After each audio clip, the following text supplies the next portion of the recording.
नमस्कार, मी अश्विनीपुरी. तुम्ही पाहताय डीएस न्यूज. बातमी आहे संगमनेरमधून. संगमनेर तालुक्यातील कवठे मलकापूर येथे भव्य नामदार चषक पठारभाग स्पर्धेचं आयोजन भाजपा तालुकाध्यक्ष गुलाबराजे भोसले, गणेश डोंगरे, सोमनाथ बारवे, श्रीपाद पवार यांनी केलं होतं. या स्पर्धेत 16 संघांनी सहभाग नोंदवला. अंतिम सामन्यामध्ये बोटा येथील कैलासवासी शेखर शिळके प्रतिष्ठान संघानं दणदणीत विजय मिळवत नामदार चषक पठारभाग स्पर्धा जिंकली आहे. या स्पर्धेचं बक्षीस वितरण संगमनेरचे आमदार अमोल खताळ यांच्या हस्ते वितरण करण्यात आलेलं आहे.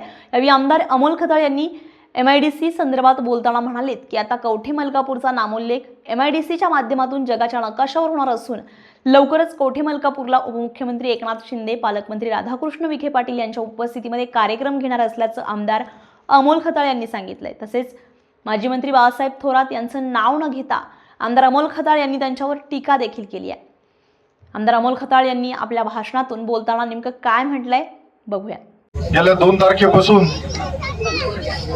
खेळीमेळीच्या वातावरणामध्ये या स्पर्धा चांगल्या पद्धतीने संपन्न झाल्यात आणि त्याचा विनर टीम सुद्धा कैलासवासी शेखर भाऊ शेळके प्रतिष्ठान गारगाव त्यांचं अभिनंदन करतो. दुसरं रनर टीम म्हणून युवा 11 गुलेवाडी त्यांचं अभिनंदन करतो.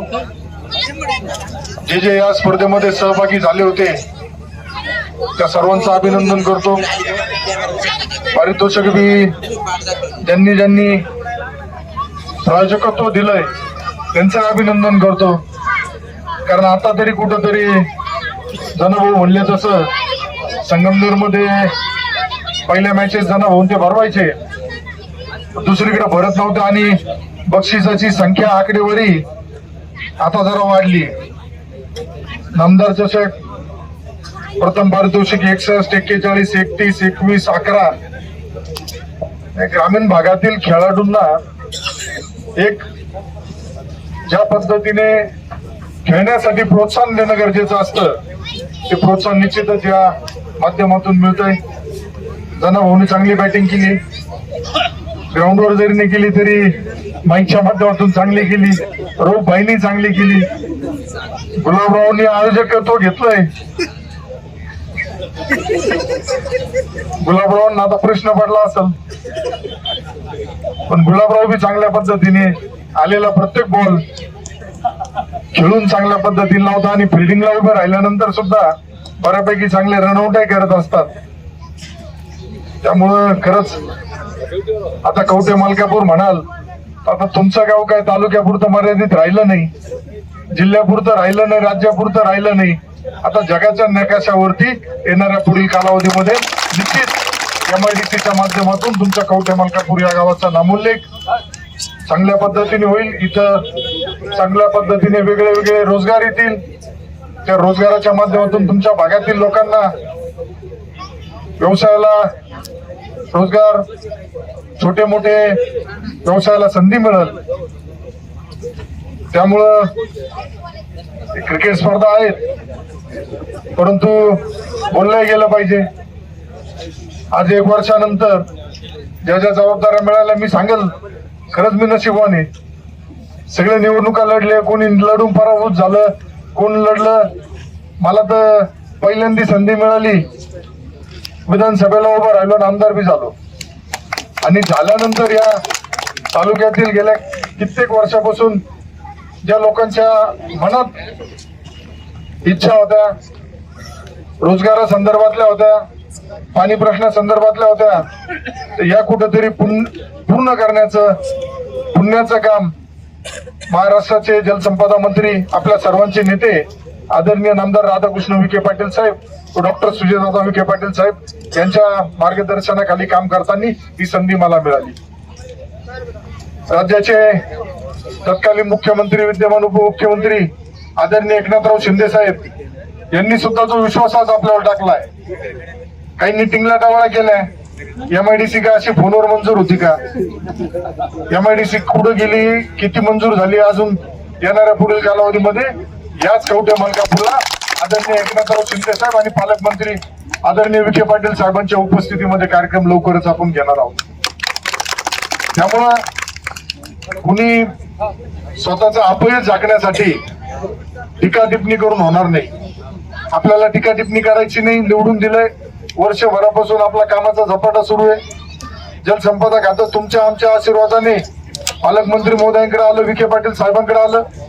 तुमच्या भागाचा पाण्याचा प्रश्न सुद्धा जो गंभीर आहे तो सोडवण्यासाठी सुद्धा उपसा सिंचन असेल, बॅरेजेस असेल, त्या माध्यमातून काम सुरू आहे.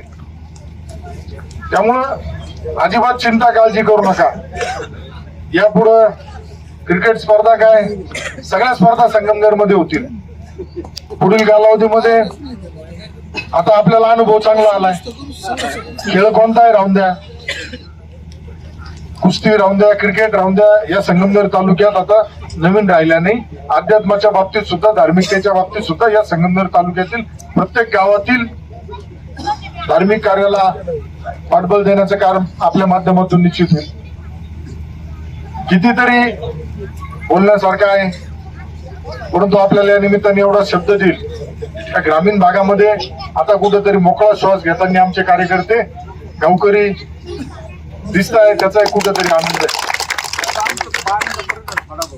सगळा पाण्याचाही सुटेल, तुमचा रोजगाराचा सुटेल, शिक्षणाचा सुटेल, सगळे पाणी प्रश्न तुमचे सुटणार आहे. परंतु आता ज्या पद्धतीने 1 वर्ष मिळालं, वर्षभरामध्ये आपण एवढा प्रयत्न केलाय का त्याच्यामध्ये आपल्याला चांगल्या पद्धतीने यश आलंय. त्यामुळं आज या स्पर्धेमध्ये जे 16 संघ सहभागी झाले होते त्या सर्वांचं मी पुन्हा अभिनंदन करतो. आणि येणाऱ्या पुढील कालावधीमध्ये असेल, जिल्हा परिषद पंचायत समितीच्या निवडणुका आहेत, कुणी कोणाची जिरवायची नादात स्वतःची जिरून घेऊ नका, एवढंच मी या निमित्ताने सांगा.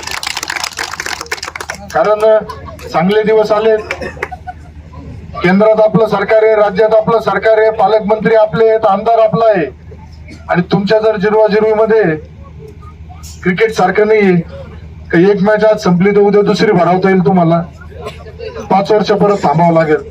त्यामुळे बसलेल्या सगळ्यांना थोडा जिरवाजिरवीचा कार्यक्रम कमी करा. आणि काहींना वाटत असेल का माझी जिरवायची, तर माझी काहीच जिरणार नाही, जिरणार तुमचीच आहे. त्यामुळं ज्या भागाचे राहिलेले प्रलंबित प्रश्न सोडवण्यासाठी आज बघा, पालकमंत्र्यांकडून डीपीसीआरच्या माध्यमातून आज प्रत्येक गावामध्ये आपण कमीत कमी 25 लाख आणि जास्तीत जास्त 2 कोटीपर्यंत निधी दिलाय. तुमच्या भागात सुद्धा आपण निधी भरपूर दिलाय.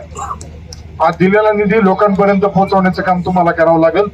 क्रिकेटच्या स्पर्धा होत राहतील आणि चांगल्या पद्धतीने झाल्या. आपल्याकडे बी चांगल्या पद्धतीने सगळ्यांनी एकमेकाला सांभाळून घेण्याचा कार्यक्रम केलाय, त्याबद्दल सगळ्यांचं अभिनंदन करतो आणि थांबतो. धन्यवाद. आत्ताच